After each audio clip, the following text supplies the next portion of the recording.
సర్వేభ్యో నమో నమః. అహం ఆచార్య సరస్వతి. సంస్కృత సంవాదంలో ఈరోజు కొన్ని పప్పుల పేర్లు తెలుసుకుందాం, సరేనా?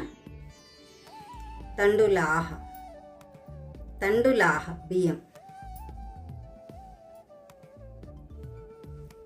ముద్గసూపః, ముద్గసూపః పెసరపప్పు.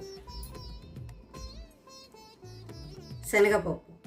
చణకసూపః, చణకసూపః. ఇవి మినుములు, అందుకని మాషాహ. మినపపప్పు అయితే మాషసూపః, ఇవి మినుములే కాబట్టి మాషాహ. కందిపప్పు. ఆఢకీసూపః, ఆఢకీసూపః. మసూరాహ లేదా మసూరసూపః. వీటిలలో ముందుగానే మీకు ఏ పేర్లు తెలుసో నాకు కామెంట్లో చెప్పండి. ధన్యవాదాలు.